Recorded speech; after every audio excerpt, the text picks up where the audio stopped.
Alors maintenant, nous passons à la deuxième partie de notre émission, qui est de découvrir qui est véritablement Monsieur Franck Kwame, son arrivée ici au Canada. Alors, d'abord, on va partir de par votre expérience. Quand est-ce que vous êtes arrivé au Canada? Merci encore une fois. Donc, je suis arrivé au Canada en 2015. En 2015. Précisément le 20 janvier 2015. Ok. En plein hiver. Oh. Ok. Là, tu peux comprendre qu'il y a un choc. Un choc vraiment climatique. Un véritable choc, oui. Wow, parce qu'en janvier, j'imagine que ça veut dire que vous venez de la Côte d'Ivoire, Oui, c'est ça? oui, donc en Côte d'Ivoire, en janvier, il fait chaud, il fait beau. Tout le temps. Tout le temps.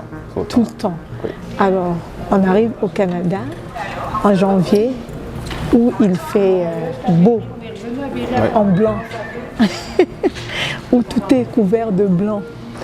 Alors, qu'est-ce que ça vous dit à ce moment-là? Qu'est-ce que vous ressentez? Est-ce que vous avez la nostalgie de votre pays? Qu'est-ce que vous ressentez à ce moment-là? Ben, il faut dire que il y a une date que je retiens, un moment particulier, c'était en février. Février 2015, j'ai oublié le jour exact, mais je ne peux jamais oublier février 2015. J'ai eu le plus gros froid possible de ma vie. Et là, je sortais d'un centre d'intégration, comme Cassis. Et on vient d'arriver, bon, moi je ne suis pas quelqu'un qui aime apporter les gros vêtements lourds, toutes les grosses chaussures. On me disait, Franck, mais habille-toi chaudement. Mais c'est pas habille-toi chaudement, non, là, non. On dit les près du corps, tu t'habilles tranquille, tu es bien habillé. Comme un bon Ivoirien. Comme un bon Ivoirien. Et là, en février, je sors du quartier, un ami m'appelle, j'aime pas lui le temps de vérifier la météo, je prends le téléphone, je suis en ligne avec lui. Oh mon Dieu! Mes mains ont failli geler, le froid qu'il y avait, je vous assure, j'ai renié le Canada. Non mais là, j'ai fait péter une crise là. Parce que j'étais tellement fâché comme moi, mais du fou quoi de ce pays-là? Mais il m'a fait geler, j'ai pris tel froid, il n'était pas bien, Ok. Aujourd'hui là, ça a changé là. Ok. Là, ça va changer parce que là, personne ne va me conseiller de m'habiller chaudement là. C'est moi-même qui va m'habiller chaudement. En fait, il y a eu vraiment un choc culturel, plutôt climatique. Et c'est vraiment le jour et la nuit. Quoi. Okay. Ça, et vous venez au Canada pour quoi exactement? Qu'est-ce que vous venez chercher au Canada? Mais en fait, il faut dire que honnêtement, moi, l'Occident, c'est pas quelque chose qui m'a toujours intéressé. D'accord. Pourquoi? Parce que la compréhension que j'avais de l'Occident, c'est que tu viens, tu laves les assiettes, tu nettoies, et puis tu fais les choses, les usines, tout ça. Non. Parce que depuis le bas âge, je suis entrepreneur depuis le bas âge. Depuis la classe terminale de chez nous. D'accord. Donc, et j'ai une entreprise depuis 12 ans, j'ai une entreprise d'accord, en Côte d'Ivoire qui fait des chiffres d'affaires de 1 million par mois. Des francs CFA par mois, environ 500-800 $ par mois. Mais là-bas, c'est beaucoup quand même. 1 million de francs. Oui, c'est beaucoup. J'ai commencé très tôt déjà parce que mon père est homme d'affaires. C'est fort. Donc, du coup, et après, j'ai créé moi-même une agence de communication. Malheureusement, la crise sociopolitique se vit en Côte d'Ivoire où les entreprises maintenant ne peuvent plus dépenser un budget publicitaire sur les agences que nous sommes. J'ai pas de solution, donc c'est un peu coincé. Donc je pars me réfugier d'un pays voisin pour attendre que la crise puisse se terminer. Donc vous avez, si je comprends bien, vous aviez une agence en Côte d'Ivoire. Une agence de communication en Côte d'Ivoire. J'avais un business bien établi, ça fonctionnait, tout est correct là. Honnêtement, j'avais rien à envier en tout cas. Et là, vous vous déplacez pour aller dans quel pays? Au Ghana. Au Ghana. Parce qu'il était plus proche que moi de la Côte d'Ivoire, donc je vais là-bas pour me réfugier pendant quelques mois jusqu'à ce que la crise puisse se calmer. Et là, on dépense, je suis logé dans un hôtel, vous comprenez, donc après, je dépense, donc là, il faut trouver une solution. D'accord, donc moi, j'ai des parents ici déjà, la famille ici déjà. Depuis longtemps, on me proposait de venir, j'ai dit non, mais c'est pas quelque chose. À ce moment-là, vous avez pensé qu'il fallait vraiment venir au Canada. C'est le moment de venir, déjà de venir. Et puis là, on a entendu la demande et tout ça. Et puis c'est ainsi que je viens au Canada. Je suis venu en tant que résident permanent. D'accord. En tant que résident permanent. Et puis j'ai ma cousine qui est là. D'accord. Depuis elle était mariée. Donc je viens. Puis Je viens au Canada et puis... Et là, vous avez commencé, vous êtes rentré tout de suite dans l'entrepreneuriat, ou bien comment est-ce que vous avez commencé? Comment est-ce que vous avez... Il faut dire qu'au début, quand je viens au Canada, d'abord, j'essaie de comprendre comment ça fonctionne. Le système, oui. Je ne comprenais rien. Oui. Donc, qu'est-ce qu'il fallait faire? Il fallait juste trouver un emploi. Oui. Donc, moi, je suis arrivé en janvier. En février, j'ai commencé à travailler en même temps. OK. C'était comme ça. Oui. Rapide, parce que moi, je suis quelqu'un qui bouge beaucoup. Oui. Donc, chaque jour, je fais au moins 30 à 50 applications, peut-être voir 60 applications par jour. OK. Je maximisais. Oui. C'est sûr qu'on m'appelle, et puis je passe l'entrevue, c'est bon, je suis embauché dans une entreprise de recouvrement. Et c'est là que je commence à comprendre un peu comment ça fonctionne un peu au niveau de l'entreprise ici. Et là, je vois que je commence à avoir une expérience. Et moi, dans ma tête, je partais travailler, non pas parce que je veux avoir l'argent, mais je partais travailler pour une expérience business. Parce que de mon intention, super. Il faut que moi, j'ai toujours créé un business. C'était ma première fois de travailler de toute ma vie au Canada. OK. Donc, on travaille. J'étais payé à $11. Après, on augmente à $13.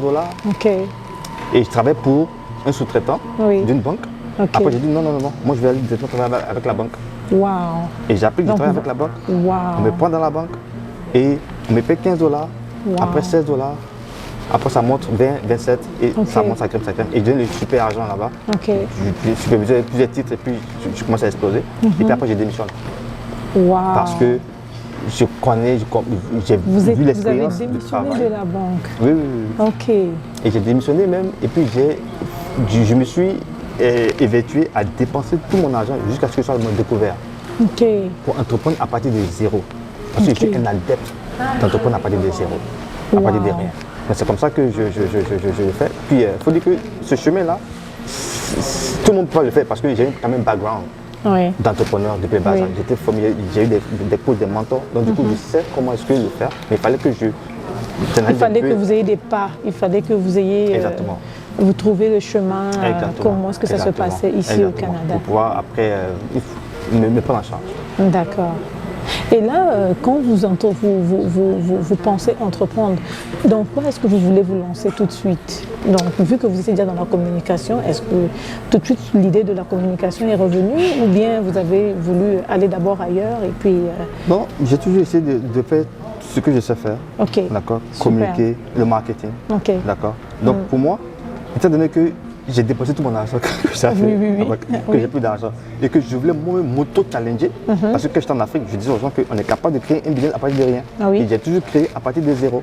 Et je vais m'auto-challenger pour dire que tu n'as pas d'argent, tu n'as pas de compte bancaire, tu n'as rien, tu n'as pas de financement, tu n'as rien. Comment est-ce que tu vas créer ton business? Et là, maintenant, je m'assois, je dis ok, d'accord. Et j'invente une stratégie que j'appelle la stratégie du Rapamis. La stratégie du Rapamis. Qu'est-ce que c'est? C'est-à-dire que tu prends un système, tu rentres dans un système où progressivement tu vas rentrer dans un système où progressivement tu vas prendre du terrain au fur et à mesure. Mais avant de faire la stratégie de Rapamis, il fallait que je puisse faire la stratégie du coronavirus. La stratégie du coronavirus. OK. Parce que l'entreprise a commencé évidemment à partir de 2020. OK. Donc du coup, qu'est-ce que j'ai fait? Il fallait que, à travers un premier contaminé, ça puisse avoir un impact. Donc, je touche quelqu'un dans la communication. La stratégie du coronavirus. Oui. Intéressant. Comme ça. le coronavirus à travers un contaminé, ça peut tout le monde. Donc moi, je suis capable, dans mon service-là, je n'ai pas de financement. Je trouve quelqu'un qui a une audience et lui, je lui parle de mes services. S'il est impacté, il peut me donner des clients. OK. Je n'ai pas d'argent. Il n'a pas de budget. Donc, je trouve quelqu'un, je lui parle. Mais comme ce que j'ai trouvé aussi, c'est qu'il est important de savoir qu'on attire à nous. L'être humain attire à nous tout ce qui domine sa pensée. Nous sommes comme des aimants vivants. Donc, naturellement, les circonstances sont mises dans mon chemin.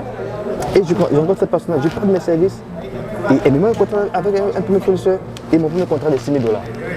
Wow. Et tout part de là. Incroyable. Et tout part de là. Et donc de là, vous créez votre structure. Vous mettez en place tout ce que vous aviez déjà en communication. Et à ce moment-là, c'est parti, le go est lancé. Voilà. Le plan B et le plan Z, on travaille Alors, avec les comment est-ce collaborateurs. que vous vivez cette expérience ici au Canada en tant qu'entrepreneur? Parce que c'est pas évident hein, de se lancer en entrepreneuriat comme ça. Comment est-ce que... Expliquez-nous un peu, vu que vous êtes passé par là, mais après, il y a eu des étapes quand même que vous avez franchies. C'est vrai que vous avez eu votre premier marché, mais après, qu'est-ce qui en a suivi?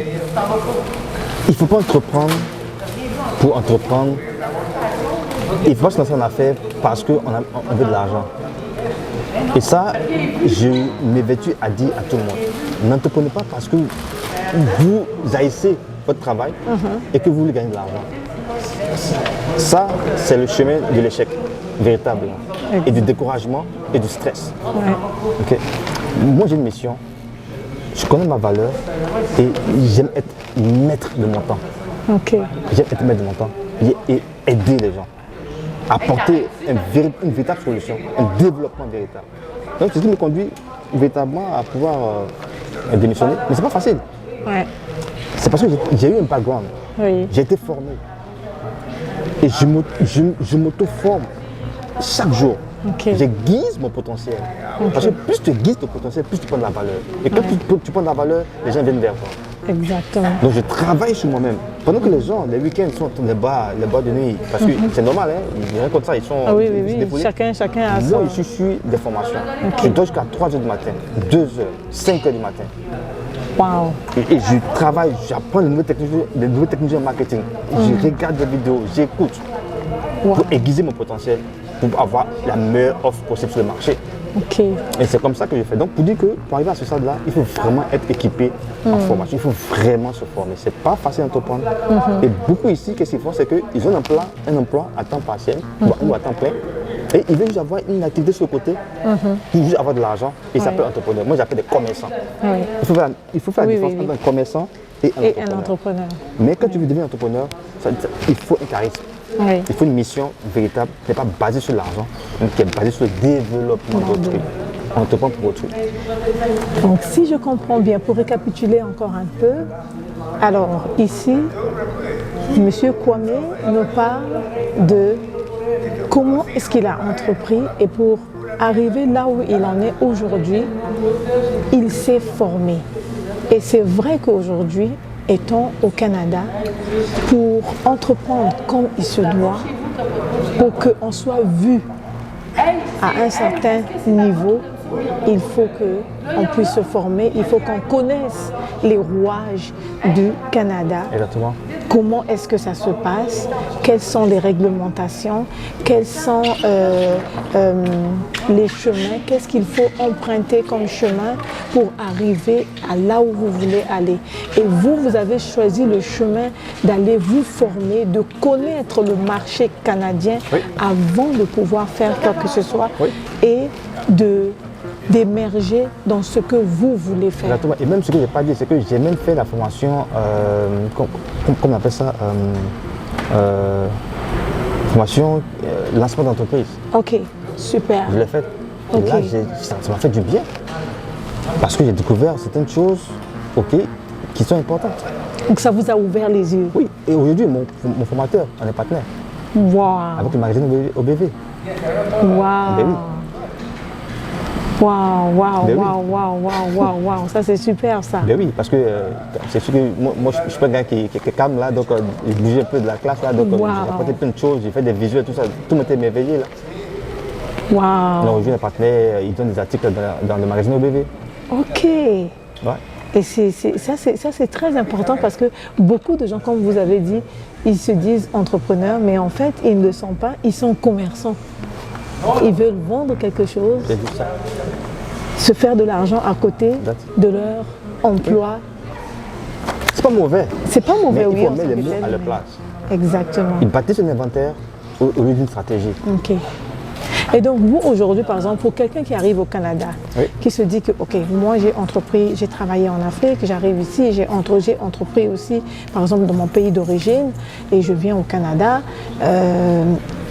J'aimerais faire quelque chose. Qu'est-ce que vous direz à cette personne-là? Quel est le conseil que vous donnerez à cette personne qui arrive au Canada, qui aimerait entreprendre, tout en sachant que il vient dans un autre pays et il y a d'autres réalités ici. Ce n'est pas les mêmes réalités de son pays d'origine. Oui. Qu'est-ce que vous direz à cette personne-là? On a tellement de choses à dire à ce sujet-là. Mais pour résumer, c'est que, quand tu entreprends et que tu n'es pas en couple, c'est très important. Entreprendre quand on est seul et entreprendre quand on a une famille, il faut faire très attention. Parce que l'entrepreneur, là, il n'a pas le temps. Il n'a pas de programme particulier. Il vit sur un projet 24 heures sur 24. Donc, du coup, ce n'est pas la même réalité quand tu as une famille. Il faut prendre soin. Il faut faire la part des choses. Donc, de un, il faut qu'il analyse sa situation d'abord. Avant de s'engager. Parce que ça demande des sacrifices. Donc, est-ce que ta famille est prête? Est-ce que tu n'as pas de revenus? Est-ce que ta famille croit en toi?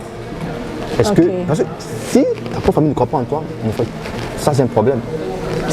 Mais quand tu es seul, tu peux faire des folies. Tu peux te priver de plein de choses, il n'y a pas de problème.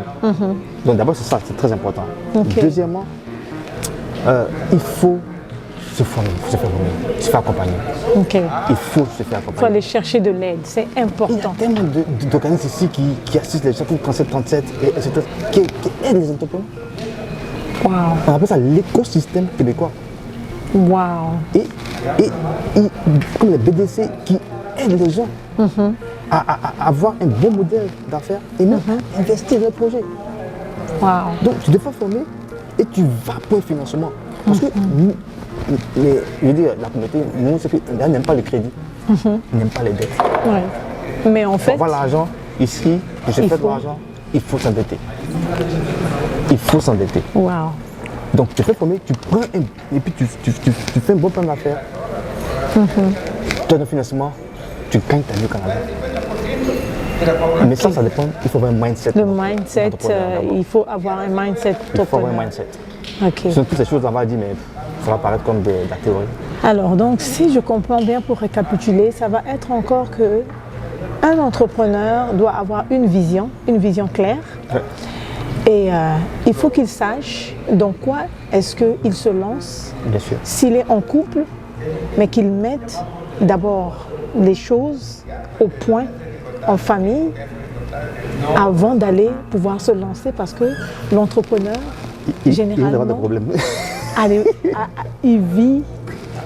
Il n'a pas le temps. Il n'a pas le temps. Ok. Et ça, c'est vrai, il n'a pas le temps. Il n'a pas de congé comme tout le monde. Oui. En fait, le projet, c'est des projets continus. Wow. Jusqu'à ce que le projet mûrisse et prenne forme, il y a tellement de sacrifices à faire. Okay. Et pour faire des sacrifices, il faut avoir un état d'esprit tel qu'on est positionné pour pouvoir surmonter cette étape-là. J'ai retenu quelque chose que vous avez dit tout à l'heure, il faut avoir un mindset et aussi ce que vous êtes, c'est ce que vous attirez. Ouais. Donc ce que vous travaillez. Donc vous avez eu à travailler votre mindset de sorte que vous êtes arrivé à un niveau où c'est normal. Vous êtes, c'est votre objectif qui est important. Vous focussez sur l'objectif et advienne que pourra, si je comprends bien. C'est ça. Il faut foncer. Pour défoncer, il faut foncer. Ok. Il faut persévérer. Il faut percer et tu vas voir. Ok. Il faut percer pour arriver à ce que vous voulez obtenir. Parce que tout est possible, mais tout dépend de toi. Oui. En fait, ça dépend du mindset, ça dépend de la personne. Mais beaucoup de mindset, beaucoup. Et ça, ce sont des expériences. Parce qu'on n'apprend pas ça à l'école. Oui. Même un coach ne peut pas t'aider à avoir un bon mindset. Il peut te donner des idées, mais tu vas les développer à travers les expériences que tu vas avoir. Mais il faut être honnête avec soi-même. Il faut aimer les gens. Il faut vouloir aider les gens. Ça, c'est l'entrepreneuriat. Tout ce qu'on fait, c'est pour aider. La lumière ici, c'est parce que quelqu'un a vu que le monde a besoin d'être éclairé. On crée le ventilateur parce que c'est fait pour résoudre un problème, pour aider les gens. Donc, aussi longtemps que tu t'éloignes de l'aide, tu peux entreprendre. Tu peux être un bon entrepreneur. Ouais. quand ton business d'affaires, ton modèle d'affaires, ok, vient à aider, à apporter un développement, à participer à la vie d'autrui, tu es d'un bon business. Ok. Quand ça vient pour épanouir quelqu'un, pour changer la vie de quelqu'un, c'est une joie de satisfaction. Et l'entrepreneur est reçu par ça et non par l'argent. L'argent, c'est du résultat. Oui. C'est un résultat. Mais en fait, en réalité, c'est d'abord ce que vous donnez, le cœur que vous donnez, le service ou encore, je dirais, l'aide que vous apportez. Exactement. Et c'est ça qui est vraiment important, la solution que vous apportez à l'autre qui n'en a pas. Ok. C'est ça. Wow. Et ça va se dessiner dans tout ce que vous faites. Ok. Wow. C'est vraiment intéressant. Et si je disais par exemple que aujourd'hui, vous avez votre entreprise, vous avez eu certainement des hauts et des bas. Bien sûr. Quels sont les moments que vous pourrez dire, par exemple, que c'est des moments qui vous ont vraiment, je dirais, fait bouger, qui vous ont fait réfléchir? Il y a eu certainement des moments comme ça de votre vie où vous avez peut-être voulu lâcher. Mais qu'est-ce qui vous a emmené à tenir bon, à vous dire que vous êtes capable de percer, comme vous avez dit tout à l'heure? Bon, à vrai dire, j'ai jamais voulu lâcher. Ok. Il faut dire que je suis un homme bizarre. Non, honnêtement, mon état d'esprit est arrivé à un tel point que je dis souvent que j'ai réussi, Dieu merci, à désactiver tout ce qui est stress en moi. Stress présent, futur. Parce que le stress, c'est le milieu de l'ignorance. Donc j'ai tellement eu des situations dans ma vie que le stress là n'existe même plus chez moi. Mais il doit y avoir quelque chose qui doit vous garder dans cet état d'esprit. C'est quoi? C'est la foi en Dieu. C'est la foi. Il n'y a que ça, c'est la foi. Je ne vais pas vous dire ce sujet-là parce qu'on rentre dans notre cadre spirituel, mais c'est la foi. Sans fondement, on ne peut rien faire. Bravo. C'est la foi.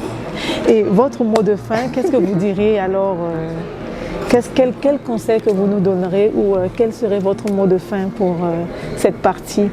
Je veux d'abord merci à Festibec TV pour vraiment encore cette opportunité de pouvoir parler un peu des choses dans lesquelles on vit et auxquelles on croit. Et pour dire à tout le monde, c'est qu'il est important de donner à sa communauté. Le Canada est un bon pays, très bon pays. Il faut être reconnaissant au Canada. Il faut être reconnaissant au Canada. Il faut être reconnaissant pour ce que le Canada fait. Parce que le Canada donne. C'est vrai qu'il prend des taxes, mais après il redonne. Parce qu'ils redistribuent, ils vont toujours avoir du succès. Et c'est ça. Donc nous aussi, quand on gagne des avantages du Canada, il faut redistribuer à sa communauté à travers son potentiel. Soit à travers ses ouvrages. En parenthèse, j'ai un livre déjà, qui est chez Amazon. Qui était le meilleur livre en business à sa première parution en 2017. Ok. Oh, ça, on n'a pas parlé, mais j'ai un ouvrage. Donc, mais c'est bien parce que c'est bien que vous nous en parlez parce que pour les gens qui vont vous écouter aujourd'hui, ils vont se dire mais tiens, où est-ce qu'on peut avoir le livre, par exemple si vous tapez Franck Kwame sur internet, sur Amazon, vous allez voir mon livre, L'ordonnance du succès. L'ordonnance du succès. Oui, à consommer avec exagération. Wow. En tout cas, je suis la première à aller la chercher. Mais pour dire qu'en fait, n'oubliez pas. Pour tous ceux qui viennent au Canada, pour la première fois ou qui viennent entreprendre, il faut vraiment penser à aider. Pour tous ceux qui sont ici déjà, qui veulent bâtir, il faut faire la différence entre est-ce qu'ils veulent être commerçant ou entrepreneur, et il faut se faire former. Et puis il faut surtout penser aux gens, à faire plaisir aux gens, et le monde sera meilleur. Wow, bravo. Mais merci encore, Monsieur Kwame. On aurait aimé vraiment continuer, mais le temps nous est imparti. Et merci beaucoup de votre temps, d'avoir vraiment donné de votre temps, parce que c'est en donnant que nous aussi nous recevons. Merci beaucoup et puis je vous dis à la prochaine. À la prochaine, c'est un plaisir. Merci beaucoup. Au revoir.